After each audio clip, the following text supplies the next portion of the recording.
गंग गणपते नमो नमः। श्रीमद् वाल्मीकि रामायण उत्तरकांड 34वां सर्ग। बाली के द्वारा रावण का पराभव तथा रावण को उन्हें अपना मित्र बनाना।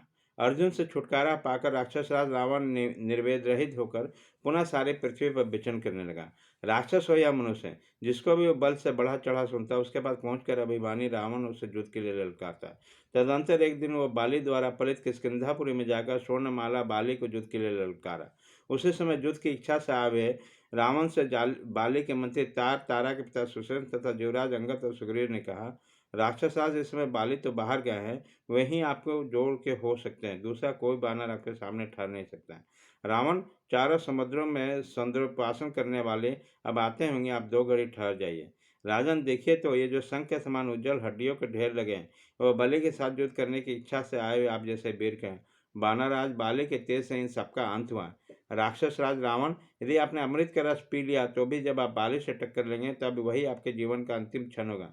विश्वेश्वरा कुमार आदि संपूर्ण आश्चर्य के भंडार हैं, आप इस समय उनका दर्शन करेंगे। केवल इसी मुहूर्त तक उनके प्रतीक्षा के लिए ठहरिए, फिर तो आपके लिए जीवन दुर्लभ हो जाएगा। अथवा यदि आपको मरने के लिए बहुत जल्दी लगी हो तो दक्षिण समुद्र के तट पर चले जाइए, वहाँ आपको पृथ्वी पर स्थित अग्निदेव के समान बाली का दर्शन होगा। तब लोगों को रुलाने वाला रावण ने तार को भला बुरा कहकर पुष्पक विमान पर आरूढ़ होकर दक्षिण समुद्र के प्रस्थान किया। वहां रावण ने स्वर्णगिरी के समान ऊंचे बालुओं को संध्योपासन करते हुए देखा। उसका मुख प्रभात काल सूर्य की भांति अरुण प्रभा से उद्भासित हो रहा था। उन्हें देखकर काजल के समान काला रावण पुष्पक से उतर पड़ा। अब बाली को पकड़ने के लिए जल्दी जल्दी उनकी ओर बढ़ने लगा। उसी समय वो अपने पैरों से आहट नहीं होता देखता। देर जोग से बाली ने भी रावण को देख लिया, किंतु वह उसके पापपूर्ण अभिप्राय को जानकर भी घबराया नहीं। जैसे जैसे सिंह खरगोश को गरुड़ सर्प को देखकर उसकी परवाह नहीं करता, उसी प्रकार बाली ने पापपूर्ण विचार रखने वाले रावण को देख के भी चिंता नहीं की। उसने निश्चय कर लिया कि जब पापात्मा रावण मुझे पकड़ने की इच्छा से निकट आएगा, तब मैं इसे कोख में दबाकर लटका दूंगा और इसे लिए दिए शेष 3 महासागरों पर भी हो आऊँगा। इसके जांघ, हाथ, पैर बस खिसकते होंगे, यह मेरी कांख में दबा होगा। ऐसी दशा में लोग मेरे शत्रु को गरुड़ के पंजे में दबे हुए सर्प के समान लटकते देखेंगे। ऐसा निश्चय करके मौन हो रहा और वैदिक मंत्रों को जप करते हुए गिरिराज सुमेरु को भांति खड़े रहे। इसी प्रकार बल के अभिमान से भरे हुए बानर राज और राक्षस राज दोनों एक दूसरे को पकड़ना चाहते थे। दोनों इसके लिए प्रयत्नशील थे। दोनों ही काम बनाने के घात में लगे। रावण के पैरों से हल्की से आहट वाली यह समझ गए कि अब रावण हाथ पकड़कर मुझे पकड़ना चाहता है। फिर तो दूसरी ओर मुँह किए जाने पर भी बाली ने उसे उसी तरह सहसा पकड़ लिया जैसे गरुड़ सर्प को पकड़ लेता है। पकड़ने की इच्छा वाले उस राक्षस राज को बाली ने स्वयं ही पकड़कर अपनी कांख में लटका लिया और बड़े बेग से आकाश में उछले। रावण अपने नखों से बारंबार बलि को बकोटता और पीड़ा देता रहा, तो भी वायु बादलों के बेग से उड़ा ले जाती है। उसी प्रकार बाली रावण को बगल में दबाए लिए फिरते थे। इस प्रकार रावण को हर लिए जाने पर उसके मंत्री और बाली से छुड़ाने के लिए कोलाहल करते हुए उसके आगे पीछे दौड़ते रहते थे। पीछे पीछे राक्षस चलते थे और आगे आगे बाली। इसी अवस्था में आकाश के मध्य भाग में पहुंचकर मेघ समूह से अनुगत हुए आकाशवर्ती अंशुमाली सूर्य के समान शोभा पाते थे। वे श्रेष्ठ राक्षस बहुत प्रयत्न करने पर बाली के पास न पहुंच पाए और उन्होंने भुजा और जांघों के बेग से उत्पन्न हुए वायु को थपड़े खाकर वो खड़े हो गए।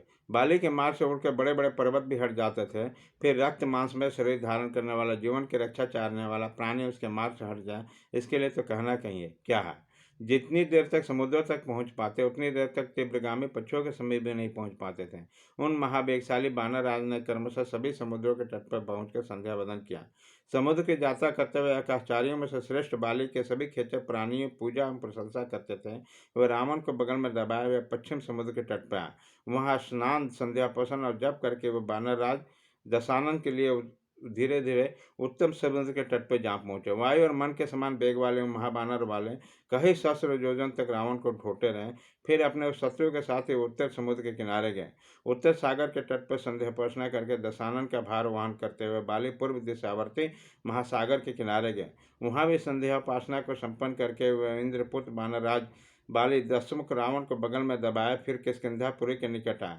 इसी तरह चारों समुद्र में संध्यापोषणा का कार्य पूरा करके रावण को ढोने के कारण थके हुए बनराज बाली किष्किंधा के उपवन में आ पहुंचे। वहां पहुंचकर कपिश्रेष्ठ ने रावण को अपनी कांख से छोड़ दिया।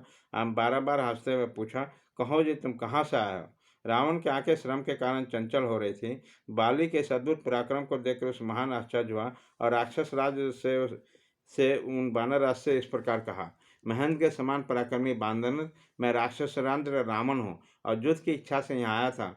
सो ये युद्ध तो आपसे मिल ही गया है। अहो, आप में अद्भुत बल है, अद्भुत पराक्रम है और आश्चर्यजनक गंभीरता है। आपने मुझे पशु की तरह पकड़कर चारों समुद्रों पर घुमाया है। बानर वीर, तुम्हारे सिवा दूसरा कौन ऐसा शेर वीर है जो मुझे इस प्रकार बिना थके मादे शीघ्रतापूर्वक ढो सके। बानर राज, ऐसी गति तो मन, वायु और गरुड़, इन तीनों भूतों की ही सुनी गई है। निस्संदेह इस जगत में चौथे आप ही तीव्र वेग वाले।